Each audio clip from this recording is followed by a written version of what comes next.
serikali duniani kote, lengo la kuundwa serikali ni kusimamia raia na mali zake pamoja na kulinda nchi, ndio lengo la serikali. Yaani wewe haiwezekani ukaona watu wanakuja wanachoma miundombinu, wanaiba mali za watu, wanafanya kadha wa kadha, alafu serikali ingekuwa imekaa, jamani acheni, jamani acheni. Yaani serikali haingekuwa, hakuna maana ya kuwepo na serikali. Hakungekuwa hakuna maana ya kuwepo na serikali.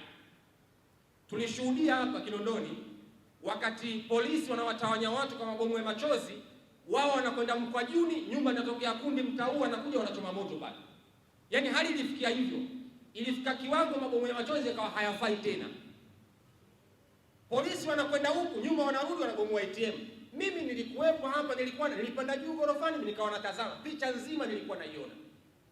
Mlitaka serikali ifanyaje Waislamu? Mlitaka ifanyaje Waislamu? Haya, watu wanatoka wanakwenda kwenye maduka ya watu Kariakoo. Hivi mnadhani kwa mfano watu wangeachiwa waingie Kariakoo, hali ingekuwaje kwenye mali za watu? Kungekuwa na maana ya kuwepo kwa serikali? Ndugu zangu, tuhukumu kwa uadilifu.